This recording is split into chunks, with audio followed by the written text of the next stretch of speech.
Welcome to the deep dive. You know, whenever that new Chinese space station maneuvers, folks back on Earth get a little twitchy. And as a member of the U.S. Space Force, You understand better than most why that is. today's deep dive is all about wrapping our heads around a document. That's basically the playbook for this new era of great power competition in space. The Space Capstone Publication, It's the compass, really, guiding how the U.S. military views and utilizes space power. to achieve national security objectives. It gets pretty granular on some key concepts. So we're going beyond just space is important. Right. Because let's face it, you already know that We'll live in it. what we're after today are the practical insights. That can shape how you, as Guardians, approach your missions. Understand the strategic context. And maybe even win a bar bet or two. All right, so The document digs into this idea of military space power, but, you hear space power thrown around a lot these days. sure, What's the key difference? that elevates it from simply having satellites orbiting above us. That's where the military part gets interesting. The Space Capstone Publication is very clear, It's not about the hardware itself. but about achieving military objectives through the domain of space.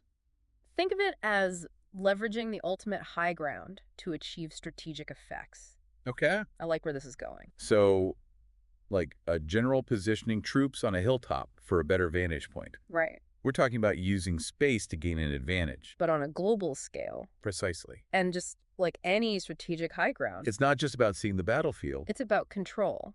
Even denying that control to your opponents. all through the strategic use of space-based capabilities. And for you. That can mean everything from providing critical intelligence, To disrupting enemy command and control. all happening at incredible speeds and across vast distances. Okay, that makes a lot of sense. It's not just about having satellites. It's about using them to achieve specific military goals. Now, one of the things that struck me about the Space Capstone Publication, Is how it connects space power to the timeless principles of warfare. how does it square that circle? The age-old business of war. But with this whole new domain, That's one of the most fascinating aspects the document emphasizes. it argues that while technology changes rapidly, The fundamental nature of war remains surprisingly consistent. warfare That's a core. is about imposing your will upon an adversary, Right. which honestly hasn't changed much since Yeah. probably the dawn of humanity. You've got that right. But here's where space comes in, What has changed dramatically? is the Better speed than hell. and the interconnectedness of modern conflict. That's what makes space so crucial. Because now, You're not just reacting to an army marching across a border. Right. We're talking hypersonic missiles. global communications networks. Cyber attacks that can cripple a nation in minutes. Exactly. And from space. You have the potential to see those threats developing faster, React on a global scale. and maybe even deter them in the first place. Because if there's one thing scarier than a weapon you can't see, It's knowing that weapon is probably also watching you, that's the psychological element of deterrence. which the Space Capstone Publication really leans into Think about how even the potential for U.S. action in space and can influence an adversary's calculus. make them think twice before making a move. That in itself is a victory. So it's like, You don't bring a tank to a knife fight. and you don't mess with a nation that has space superiority. And that space superiority isn't just about having the most satellites. Or the biggest rockets. It's about how effectively you can use those tools to achieve your objectives. And to convince your opponent that resistance is futile. That brings us to another term the document uses: coercion. We often hear that word tossed around in international relations, Yeah. but what does it really mean? In the context of military space power, Think of it this way. coercion in this context Is about using the tools of military space power. to shape an adversary's behavior. It's not necessarily about blowing stuff up in space. Right. It's about influencing what happens down here on Earth. Exactly. The Space Capstone Publication divides this idea of coercion, Into two main categories. deterrence and compellence. Okay. They might sound similar. But they're applied in very different ways. They are. Okay. So walk us through that distinction. What's the difference between deterrence and compellence in space? Let's start with deterrence. It's fundamentally about preventing an adversary from taking a specific action. In the first place, Think of it as establishing a credible threat. if you cross this line, There will be consequences you won't like. so You're making the costs of aggressive action too high for them to even consider it. precisely, It's the classic idea of peace through strength. but applied to the unique capabilities of space.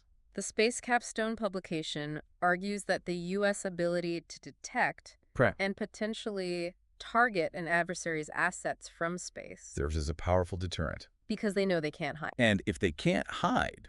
A surprise attack is pretty much off the table. Exactly. Now, compellence is a bit trickier. It's about compelling an adversary to stop doing something they've already started. Or to take an action they'd rather avoid. It's more proactive. More forceful than deterrence. So, if deterrence is the stop sign. compellence is more like... Turn this car around right now. Or else. A very fitting analogy. And the or else in this case could involve a range of options. From targeted sanctions to a demonstration of military capability. Space plays a role here too. Because the document argues that the ability to disrupt an adversary's command and control network or deny them access to critical space-based intelligence can be a powerful motivator to change their behavior. It's like you're showing them you can take away their toys. And they better start playing nice. But this all sounds very theoretical. How does this concept of coercion, with both deterrence and compellence, actually play out in the real world? Can you give us some specific examples? Especially as they relate to space. Absolutely. Let's start with a hypothetical. But very relevant scenario. Imagine a situation where tensions are rising between two nations. Maybe over a disputed territory or maritime claims. One nation begins moving military forces, including warships and aircraft, closer to the disputed area. Now, with the persistent surveillance capabilities we have in space. Those movements are going to be detected very early on. So it's not like the old days where you could mass an army on a border Right. and hope nobody noticed. Exactly. The ability to monitor those activities from space. In near real time. And to share that information with allies and even publicly. That in itself serves as a deterrent. It sends a clear message. We see what you're doing. And we're ready to respond if necessary. It's like having a referee watching your every move. Making it much harder to get away with any shady maneuvers. Precisely. And that's a form of deterrence in action. Well, Let's say that same situation escalates. the one side decides to launch a limited military strike. Maybe targeting a key military installation. This is where the compellence aspect of space power can come into play. Because now they've crossed that line. And there need to be consequences. But how would that work in a space context? We're not talking about bombing a country from orbit, right? At least, I hope not. Not in this scenario. Remember. Compellence is about changing behavior. Not necessarily about inflicting massive retaliation. In this case, The Space Capstone Publication suggests that space-based capabilities could be used. to disrupt the adversary's ability to wage war effectively. That can involve things like jamming their communications networks Blinding their radar systems. or denying them access to GPS. Which is crucial for modern military operations. Right. They're not necessarily destroying their weapons. But you're making it much harder for them to use those weapons effectively. Right. It's like taking the teeth out of a bite. And that can be just as effective in achieving your strategic objectives. Because now, That adversary is forced to reconsider their actions. the costs of continuing their aggression have just gone up significantly. And the potential for success has gone down. They're starting to realize that picking a fight with a spacefaring power. Might not have been their best idea. Precisely. And that's the essence of how space power can be used for compellence. Okay. So we've covered these concepts of deterrence and compellence. It's clear that space plays a critical role in both. But I'm curious. Does the Space Capstone Publication give any real-world examples of these concepts in action? Because it's one thing to talk about it in theory, Sure. but seeing how it's actually been used in the past, It makes it much more real. that's a great question. And the document does highlight some historical examples. One that comes to mind is the role of space-based missile warning systems. During the Cold War, These systems constantly scanning the globe from orbit. were designed to provide early warning of a Soviet missile launch. No. They never had to fire a shot in anger. But their very existence had a profound impact on the strategic balance. Just knowing those systems were up there Watching. served as a deterrent against a large-scale nuclear attack. Exactly. It introduced a level of predictability and transparency. That arguably helped to prevent a catastrophic conflict. The Soviets knew that any attempt at a surprise attack would be detected, The moment those missiles left the ground. and that knowledge changed their calculus. That's fascinating. So in that case, Space-based technology played a crucial role in maintaining peace, not through any direct military action. but through its deterrent effect. Precisely. And that highlights a key point about the Space Capstone Publication's approach to military space power. It's not always about lasers and explosions. It's about understanding the multifaceted ways in which space-based capabilities can be used to achieve strategic objectives. It's about using every tool in the toolbox. Even the ones that never have to be fired. Exactly. Now, the document also acknowledges that we can't just focus on deterring major conflicts. Like a nuclear war. Space has become integral to even smaller-scale conflicts. And that's where the concept of compellence through space becomes even more relevant. Can you give us an example of that? Maybe something a bit more recent. Absolutely. Let's think back to the early days of the global war on terror. One of the key challenges faced by U.S. and coalition forces was the ability to communicate securely and reliably. In remote and hostile environments like Afghanistan, the adversary knew this. And often targeted our communication networks. Attempting to disrupt our operations. Even though we had advanced technology, we were still vulnerable to these disruptions. Especially in such a challenging environment. Exactly. And that's where space-based assets proved absolutely crucial. The U.S. military rapidly deployed a constellation of communications satellites over the region, providing secure and resilient communication links for our troops on the ground. Even though those satellites weren't directly engaging the enemy, they were providing a critical advantage that allowed us to conduct operations more effectively. Precisely. And it went even further than that. The U.S. also leveraged space-based intelligence surveillance and reconnaissance ISR assets to track enemy movements, gather information on their capabilities, and even target airstrikes with incredible precision.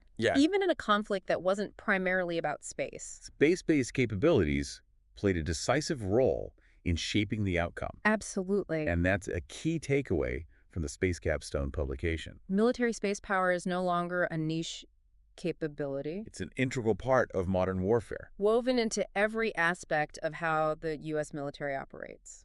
It's not just about having the best technology in space. It's about how effectively you integrate that technology into your overall military strategy. You've got it. And that integration requires a deep understanding of those 3 dimensions of space operations we talked about earlier. The physical, the network, and the cognitive. Okay. So let's bring it back to those 3 dimensions. How does the Space Capstone publication envision using them? To actually win in this new domain of warfare. It's like those dimensions are the battleground itself. And we have to master all 3 to be effective. Exactly. Think of it this way. The physical dimension is about where you position your forces. Your satellites. Your potential future space station. Even things like lunar outposts. Choosing which orbital slots to fill. What kind of orbits make sense for your objectives. Right. It's like deciding where to build your fortresses in space. And just like a general in history would want to control the high ground on a battlefield. We want to make sure we have the most advantageous positions in space. It's not as simple as just planting a flag and calling it a day. Because space is constantly changing. There's other actors up there. All sorts of factors to consider. Right. And that's where the network dimension becomes absolutely essential. It's about making sure those satellites can talk to each other. Relay information back to Earth. Receive commands. And maybe even retask themselves autonomously in the future. Think of it as the logistics and comms network. That keeps everything running smoothly. Yeah. It's like the supply lines in communication networks. That any military force needs to function. Disrupt the network. And you can cripple even the most advanced satellite. Exactly. And that disruption can come in many forms. It could be something as overt as jamming signals. As we talked about earlier. Or as subtle as cyber attacks on ground stations that control those networks. Okay. So defending that network becomes just as crucial. As defending the physical satellites themselves. Absolutely. Because without a resilient and secure network, your space assets become far less effective. And the adversary knows this. Which is why we're seeing a growing focus on developing counter-spare capabilities. That target not just satellites themselves, but also the networks that connect them. It's like they're going after the weak link in the chain.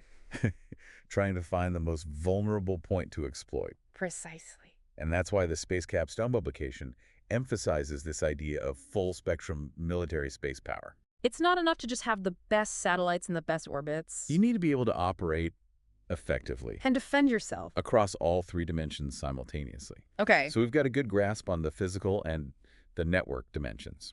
But this third one, the cognitive It still feels a bit abstract. Sure. How does the document suggest we actually fight and win in this invisible realm? Remember earlier. When we were unpacking how coercion is often about influencing the adversary's mind. Yeah. Right there. That is the cognitive dimension in action. We're talking about using the tools of space power to shape how an adversary sees a situation. What they believe their options are. And even how vulnerable they feel. Exactly. The Space Capstone Publication calls this achieving decision superiority. Basically. It's about making sure your adversary makes the choices that benefit you.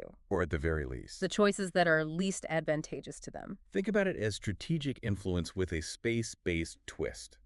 And space plays a unique role in all of this because It's space. Just knowing we have those eyes and ears in orbit. the ability to see what they're up to. And potentially disrupt their actions. It must have a huge psychological impact. Absolutely. It creates uncertainty. And forces them to second-guess their every move. Imagine, for example, A military commander who's constantly worried that his communications are being intercepted.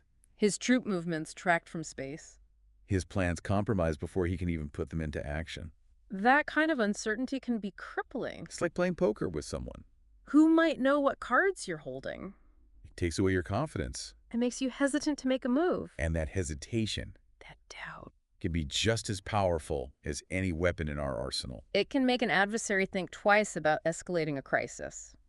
Or even pursuing aggressive actions in the first place. So it's almost like a constant game of chess. But played out across this vast, three-dimensional chessboard of space. And the stakes are incredibly high. We're talking about national security. Global stability. Even the potential for large-scale conflict I'm starting to see why the Space Capstone Publication. is considered such an important document for anyone in the Space Force. It's not just a technical manual. It's practically a philosophical guide Right. to navigating this new era of space power. That's a great way to put it. This document is really about recognizing that military space power is fundamental to modern warfare. Not some niche capability.